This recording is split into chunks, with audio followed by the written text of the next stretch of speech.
got a neck unit.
Lachlan.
Jim White. Jim White. Now, what was your ranking when you were in the I service? was a first lieutenant and was flying a B-17 like the one behind us. I flew on 18 missions over Germany, departing from England. On our 18th mission, which was Christmas Eve of 1944, we crashed on takeoff. The weather was horrible and the ice on the wings, and we had what we called a beat-up old airplane. So we just couldn't, we were airborne, but couldn't clear the trees at the end of the runway, and went in at 125 miles an hour. Two of the boys were killed and I was injured pretty bad. So that was the end of the war for me. They brought me home in April of 45. The fun of it flying and the sheer terror also of being shot at because you couldn't see the shells coming up. They were barometric exploders that would react to the density of the air at certain altitudes. So you couldn't really tell. If there was a fighter plane, you could see it. But the anti-aircraft, you could not see it until it exploded. And that was really the most terrifying part of being shot at. Now, what was your job on the plane? I was a pilot. We had two pilots on board. And we usually flew 15 minutes and traded back and forth because that was a very physical airplane to fly. And even though we were in great shape, you know, when we were 20 or 21, it was still a heavy airplane. And by the time we got home after a 8 or 10 hour mission, we were exhausted. Mm-hmm. Yeah. Now, it looks like it's difficult to maneuver around in there, like how they drop the bombs and things like that. It didn't look like it was a very easy... No, once we were in the air, each man was stationed at a particular spot, and there wasn't a lot of walking around inside the airplane. On takeoff, the crew usually rode in the radio room until we were in the air, and then they'd go to their position. Tail gun, waist gun, side guns, radio operator, all the different spots. So we didn't really walk around much. Occasionally the bombardier had to go into the bomb bay and set the fuses so they would explode at certain altitudes or on contact, whatever the type of bomb that we were dropping was. They were the experts on the bombs. We just flew the airplane. Now, how is it different? Is this plane different at all from the ones you flew, or? No, it's almost exactly the same. It was a little bit newer, but other than that, I was on takeoff. I watched all the instruments, and they're exactly the same. They have more modern navigation equipment like GPS, which wasn't available back in the 1940s.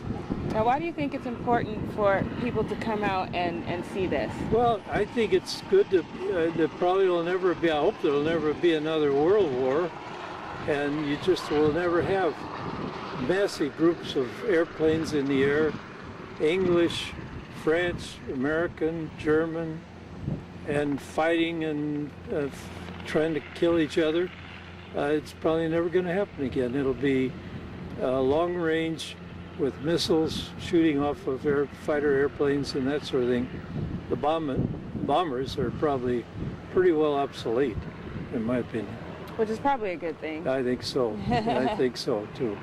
Now, what do you find rewarding about coming out and meeting the public? Well, seeing the airplane and get a free ride in it and all that, so that's worthwhile.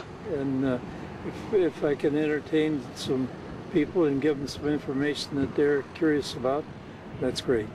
Well, we really appreciate you coming out and sharing your piece of history with us. I enjoyed it very much. Awesome. Thank you so much. It was an honor and a pleasure.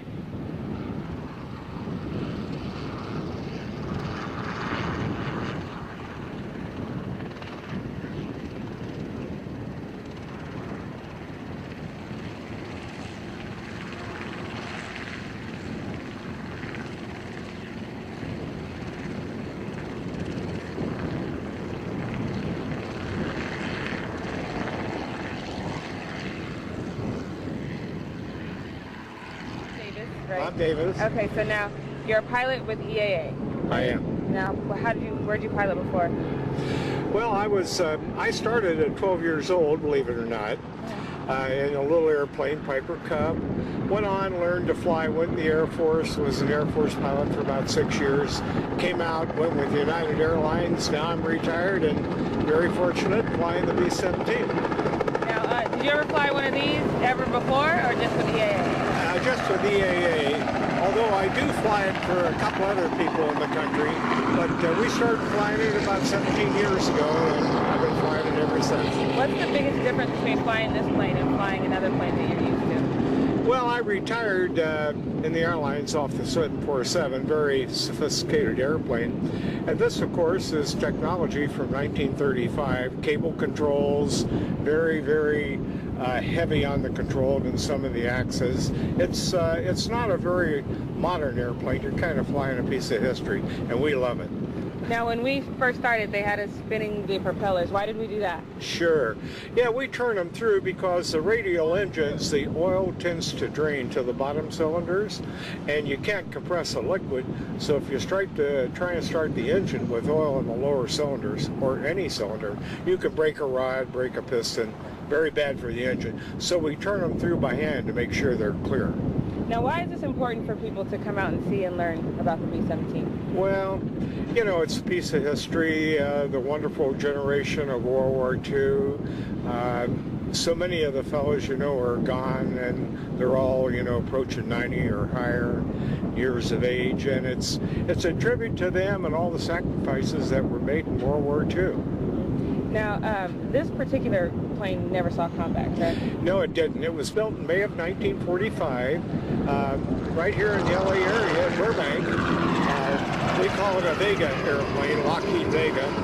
And when it was accepted by the Air Force, it flew for maybe 3 months, went into storage, almost went to a smelter out in Oklahoma, and a fellow bought it for $700 with full tanks of gas, and it's been flying ever since. So we're very fortunate to have it. And how did it become a part? That's how it became a part of EAA? Some fellows back in the late 70s bought this airplane from, it was stored, it had been a sprayer spraying down the south of the country, and they wanted to take it around the world, but back in those days there was a lot of inflation, gas prices were very high, so in effect what they did is they made a gift to EAA for the airplane. Of course, it's not for profit, and we've kept it flying not for profit ever since. Oh gosh, well, you know, I'm ex-military, and means a lot to me. All the fellows that sacrificed so much for us, and to be able to fly this airplane, which really is a tribute to them, is a very fulfilling thing. Does it warm your heart when you see like younger people coming out? Oh God, yeah, it really does. And you know, we've gone kind of through some phases in this country, and I think we're seeing a resurgence of young people coming back to aviation. Sure hope so, anyway.